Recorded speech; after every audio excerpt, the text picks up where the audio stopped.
Friends, parts of speech is divided into 8 types. It is classified into 8 categories and we are going to learn now pronoun. आता मित्रांनो, आपण pronoun म्हणजे काय हे शिकणार आहोत. प्रोनाउन म्हणजे काय तर प्रोनाउन म्हणजे सर्वनाम आणि आपण या चॅप्टरच्या माध्यमातून यूज ऑफ प्रोनाउन म्हणजेच सर्वनामचा वापर कसा करावा हे आपण आता शिकणार आहोत. Friends, first of all we will see what is the definition of pronoun. A pronoun is a word which is used on the place of noun. Pronoun is used to avoid the repetition of same noun. मित्रांनो, आपण नावाऐवजी वापरल्या जाणाऱ्या शब्दाला pronoun असे बोलत असतो आणि वाक्यामध्ये त्याच नावाची किंवा नामाची रिपीटेशन म्हणजे पुनरावृत्ती टाळण्यासाठी आपण काय वापरत असतो तर सर्वनाम वापरत असतो. आणि आता मित्रांनो, आपण रूल्सच्या आधारे आणि एक्झाम्पल्सच्या आधारे शिकूया. A pronoun is a word used instead of a noun. सर्वनाम हे नामाऐवजी वापरले जाणारे शब्द आहेत. यामध्ये मित्रांनो, the cottage has 2 rooms, they are small. Friends, in this example 2 rooms means what, 2 room किंवा 2 खोल्या. आता या 2 रूम्स साठी जो प्रोनाउन आपण वापरत आहोत तो आहे दे आर. दे या 2 रूम्स साठी जो प्रोनाउन वापरत आहोत, सर्वनाम वापरत आहोत ते आहे दे. For example students, we will see one example. Suppose Bhagyashree is a girl. Bhagyashree goes to the school. Bhagyashree writes a letter. Bhagyashree plays on the ground. अशा प्रकारे मित्रांनो, आपण प्रत्येक सेंटेन्स मध्ये काय वापरत आहोत तर भाग्यश्री. आणि आपण भाग्यश्री ऐवजी जेव्हा शी वापरतो तेव्हा ते प्रोनाउन असते म्हणजे सर्वनाम असते. जसे की Bhagyashree is a girl, she goes to the school, she writes a letter, she plays on the ground. अशा प्रकारे instead of Bhagyashree we are using she pronoun in second or third sentence, and so we are avoiding the repetition of same noun.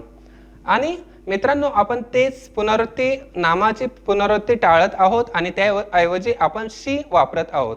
म्हणजे आपण एखाद्या मॅस्क्युलाइन साठी ही वापरतो आणि feminine साठी she हे प्रोनाउन वापरतो.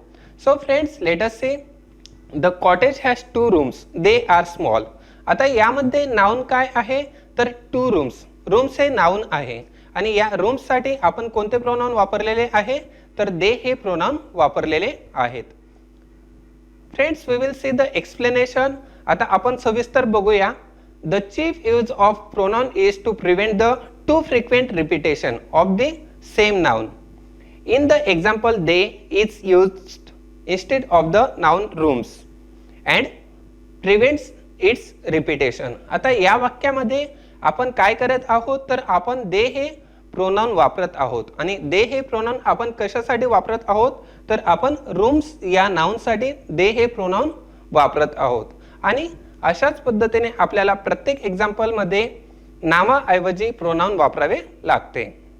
The word pronoun means for a noun. Pronoun म्हणजे काय तर सर्वनाम या शब्दाचा अर्थ नामासाठी असा होतो आणि आपण त्याला लॅटिन मध्ये प्रो अँड नोमेन असं बोलत असतो. Compare the following sentences. Friends, आता आपण काही सेंटेन्सेस बघणार आहोत, एक्झाम्पल्स बघणार आहोत. So let us see. Shrikant lives in Pune. Shrikant is a merchant.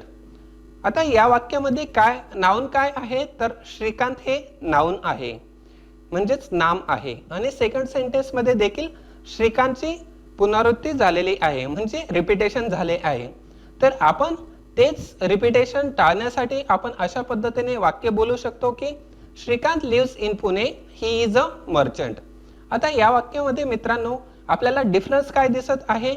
First sentence मध्ये श्रीकांत आणि नंतर खाली परत श्रीकांत आलेला आहे, परंतु आपण सेकंड सेंटेन्स मध्ये Shrikant lives in Pune, he is a merchant या वाक्यामध्ये आपण श्रीकांत ऐवजी ही हा प्रोनाउन वापरलेला आहे जो की आपण श्रीकांत साठी वापरत आहोत. In this way friends, in every sentence we have to use he, she और इट फॉर द पीपल और for the things and we can use the pronoun. Janaki lost the book, Janaki cried. Janaki lost the book, she cried. आता आपण second sentence मध्ये बघू शकतो की first sentence आणि second sentence मध्ये जानकी जानकी रिपीटेशन झालेला आहे, परंतु या सेंटेन्समध्ये आपण फर्स्ट टाइम जानकी वापरलेला आहे आणि सेकंड टाइम आपण काय वापरलेलं आहे, तर आपण जानकीसाठी शी हे प्रोनाउन वापरलेलं आहे, जे की सर्वनाम आहे. Ramesh has a parrot, the parrot speaks well. Ramesh has a parrot, it speaks well.